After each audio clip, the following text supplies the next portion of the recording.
Alrighty, so we're jumping into this support conversation video with a number of them listed here. In the future, there will be more videos like this since I seem to be getting a lot of supports with all these battles I do either on or off screen, so expect that. Also, this will be starting off with the White Heron Cup. It won't have commentary since this popped up when I was finishing a battle off screen. The next part, which will be uploaded later today, will be the first paralog battle of this chapter. I hope you enjoy, and until next time, I'll be seeing ya. Ladies and gentlemen, my sincerest apologies for the wait. Thank you for gathering here on the eve of the highly anticipated ball to bear witness to the Academy-wide dance competition. Welcome to the White Heron Cup. The competition will be judged by me, your humble servant, Alois Rangel, and also the acclaimed former songstress of the Mittelfrank Opera Company, Manuela Casagranda. Yes, thank you. Oh, and it should go without saying, but I swear to show no bias to my own house. Got it? Good. Last but not least, the glamorous assassin who does all of her dancing in the dead of night, Shamir Navran!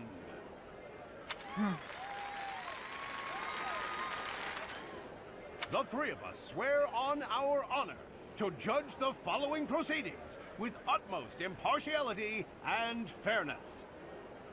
And with that, will the representatives of each house please make their way to the stage? Contestants, are you ready to dance? And is the band prepared to play? Very well. Begin!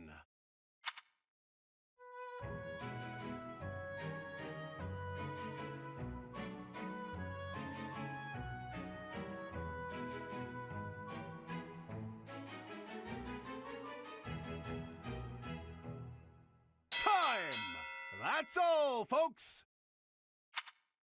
Splendid! All three of you were fantastic! Now, let's hear what the judges have to say. Oh my, let's see. I suppose I have no choice but to vote for the Blue Lion House. Your performance was exhilarating. My heart is still beating a mile a minute. I vote for Golden Deer House. Decisive movements, nothing wasted. Great feedback, both of you. Well then, let's see. Factoring in my own humble opinion, yes, we have a winner!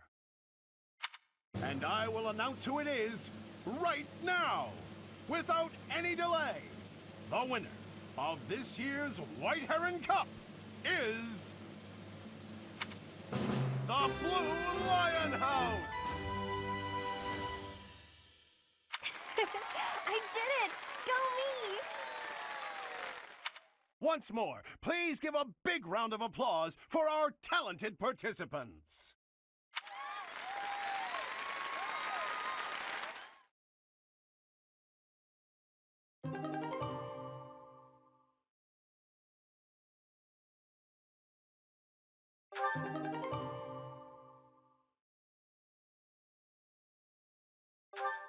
Thank you for your help the other day, Professor.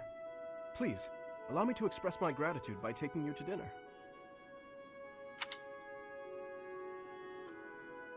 I would be delighted. Fantastic. Please think about what you'd like to eat. After all, such magnificent guidance must work up quite an appetite. I've studied swordsmanship for some time, but your mercenary skills are something else entirely. Speaking of which, there's another question I must ask you. Were you reconciled with the reality of battle from your first foray? With the killing part, I mean?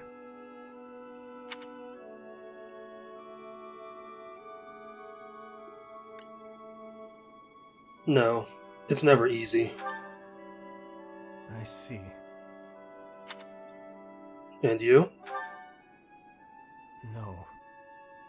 I do not carry that burden well. I doubt that will change, no matter how many years come and go. The first time I led on the battlefield, I was sent to quell a rebellion in the west. It was not a difficult fight. The enemy was not well trained, and their morale was low.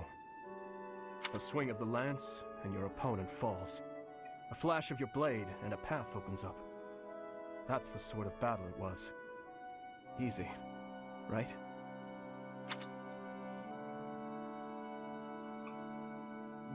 What caused the rebellion? The noble family from that area sought to seize the throne after my father's untimely death. The leader of the rebel army was defeated, and the rebellion quelled. This was at the height of the post-war period. I recall coming across a dead soldier's body. He was clutching a locket. Inside was a lock of golden hair. I don't know to whom it belonged. His wife? His daughter? Mother? Lover? I'll never know. He was a soldier, an enemy, someone we had cut down without hesitation. But in that moment, I realized he was also a real person, just like the rest of us. Of course, we cannot stand idly by and allow anyone to commit senseless acts of violence. Yet, in dispensing what we call justice, we take the lives of cherished family members, beloved friends. Killing is part of the job, but even so, there are times when I'm chilled to the bone by the depravity of my own actions. I felt the same way. That you feel the same way is more comforting than you could know. Professor, may I speak freely? When we first met, I thought of you as someone who felt no strong feelings about killing your enemies. I could never trust someone who kills without batting an eye. My heart won't allow it. But after speaking with you and getting to know you better, I can see you're not like that. Now I know, with all my heart, that I can trust you. Thank you for that. You're welcome.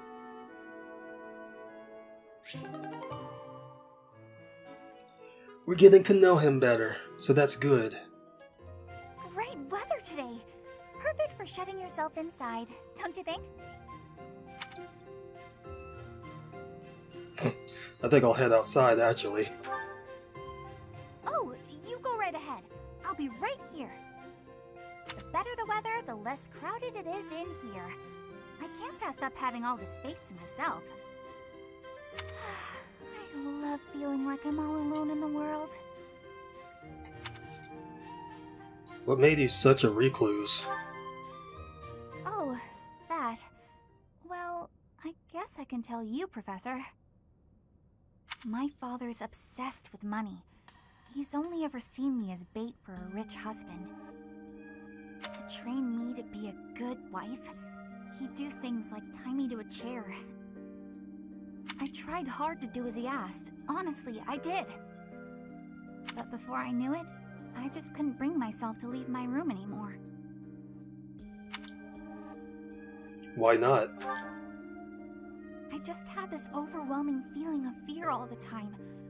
No matter how hard I tried, my father never thought I was good enough. After that, it was just constant scolding. He couldn't say 2 words to me without mentioning how useless I was. An unmarriageable girl. My life was isolated, to say the least. I wasn't allowed to play with other kids, let alone make friends. Soon, I stopped wanting that. I was happiest alone. But even that made him mad. And when he tried to drag me outside, I kicked and screamed so much, I seriously hurt myself. He's calmed down a bit in recent years.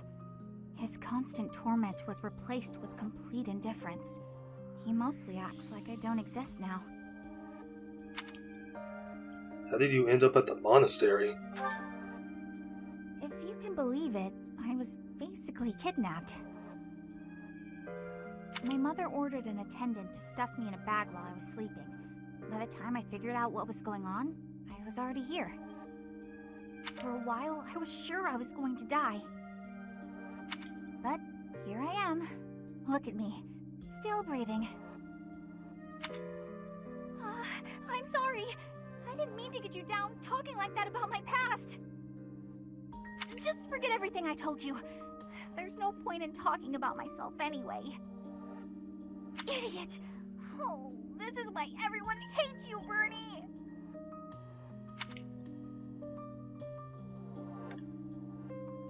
Thank you for confiding in me. What? No, it's not... Oh, Professor! How can you be so kind to me? I don't deserve it.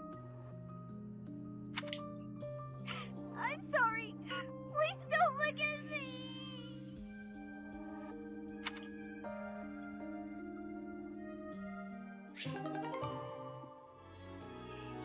I guess that's why everybody likes Bernie. And that got really sad really quickly.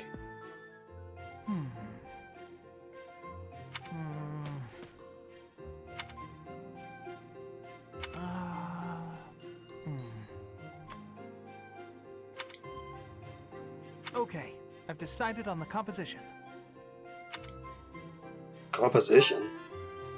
That's right, the composition for my next paint... Wait, Professor? How long have you been standing there? You haven't been watching me, have you? No, I misspoke. Did I say painting? I meant to say, You paint? Well, I've thought for a while that it might be nice to paint the scenery here. The contours of that tree, set against the stark shapes of the faraway peaks. Of course, I only paint after I've finished my chores. I'd never put my art before my responsibilities. My studies are paramount. I shall always uphold my duties as a student of the Officers' Academy. Whereas art is a hobby of mine, you might say. Everyone has hobbies, right? I'm sure you have one.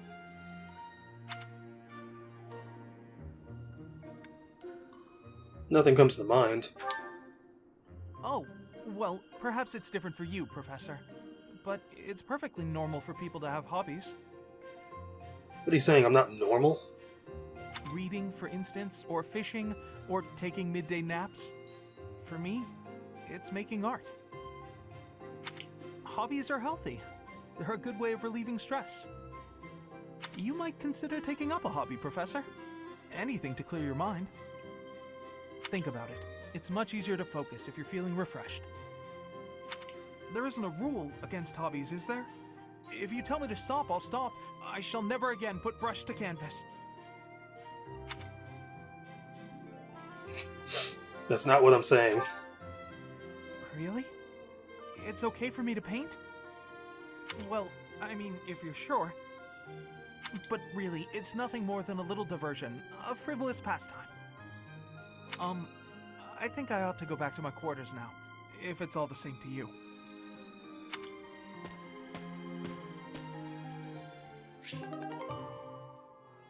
Learning more about students that I want to recruit. Hey, Professor! What are you doing daydreaming in a place like this? It's lucky. As spacey as you are, you're always reliable in a pinch. You were daydreaming too. Not as much as you. It's hard to tell what's going on in that skull of yours. Your expression is always blank. Come on, smile! I was just playing around. Don't get mad. By the way, in the next battle, may I focus on logistical support? Off the battlefield, there's no use having a weakling like me in the middle of the action. And it would bring down morale if I were killed. You're not a weakling. Have you even seen me, Professor? Look at these noodly little arms! I should be cheering everyone on from the sidelines. It'll certainly improve the boys' morale, don't you think?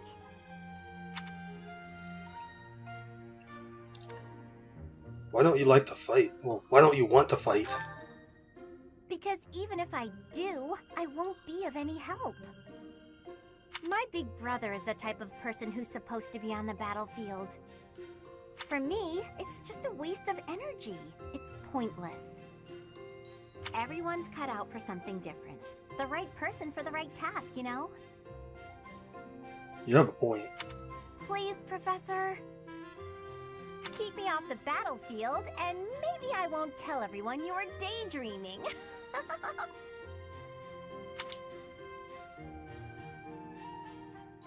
I mean, you could tell him I was daydreaming. I don't care. Tonight's meal looks exquisite. Time for me to make the most of this opportunity. Are you all right? Slow down. Your dinner is not going anywhere. I am not sure it is your business to tell me how to consume my meal. You must admit this food is absolutely delectable. I have not eaten something this tasty in ages. Well, good. I suppose my enthusiasm is a tad overwhelming. Do you happen to know who cooked this meal? I did. You are the chef? Today? Yes. I do not think I have ever been brought to tears by a meal. Oh, Dedue, you are a chef without peer. Why, that was truly more delicious than anything I have eaten in all my years. I highly doubt that. No need for modesty. I could certainly never make anything even remotely so delicious. That gives me an idea. Will you please teach me how to cook such delicacies as the one I ate just now?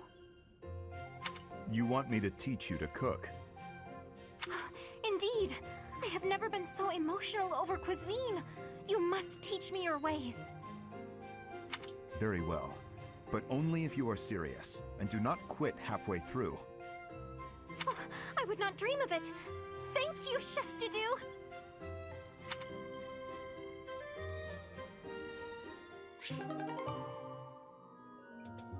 That way, you'll be able to cook better for Dimitri, if you saw that support conversation. If not, then I just spoiled that for you. It's peaceful here. Flowers are so calming. Just looking at these, it's like all the terrible parts of the day just disappear. If only people could be more like flowers. What's Byrne doing? She looks like there's something wrong. All these nobles are just terrifying. And the commoners?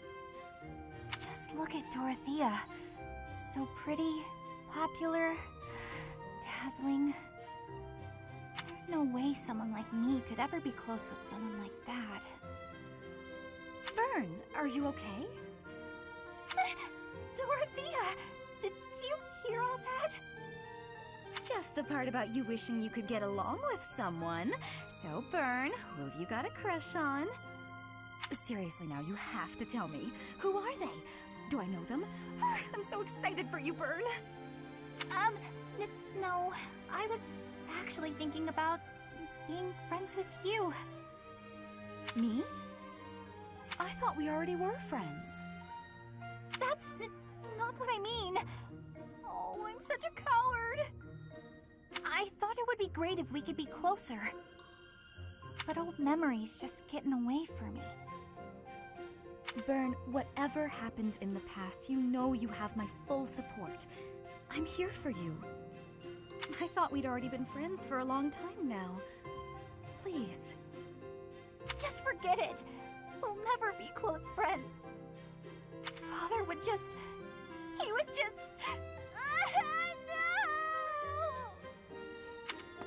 No! Wait, Father? What did she mean by that?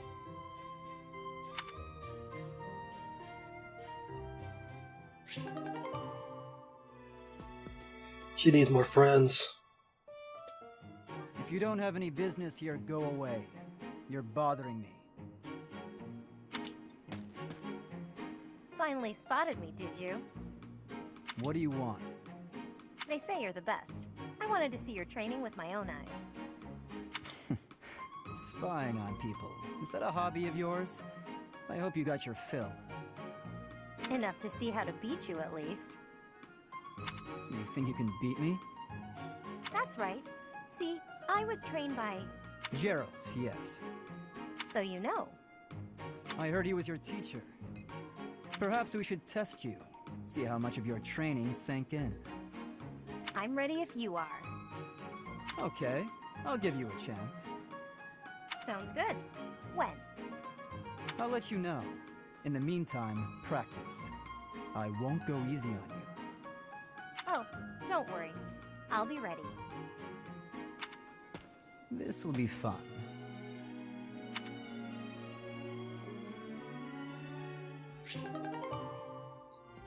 Something to light the fire under both of them.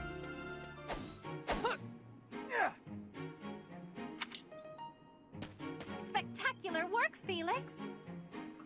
Why are you here? You're interrupting. Oh, my apologies. I simply thought you were doing a great job. Just how sharp is that blade of yours, Felix? Do you imagine you might be able to cut something cleanly with it? Probably. Ah, wonderful. I have a special request for you then. You want me to cut this firewood? I do. I shall toss them one by one to you, and you shall make a sweeping blow to slice them. Sounds like a chore. I saw a knight do it once, so surely you can as well. Or perhaps you are worried that you are not capable. What? I am more than capable. Right. Show me what you are made of. Here it comes. Doing them one by one is tedious. Just throw them all at once. All of them? If you insist. Here we go!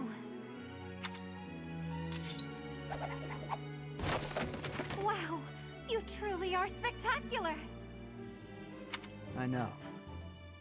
You are undoubtedly the most revered woodcutter in all the land. Now I am intrigued. Next time, let us try an even larger woodpile. Why did I agree to this?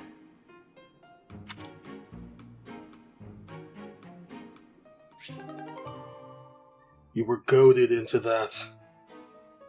I think that was the last one, so until then, I'll be seeing you until the Paralog battle.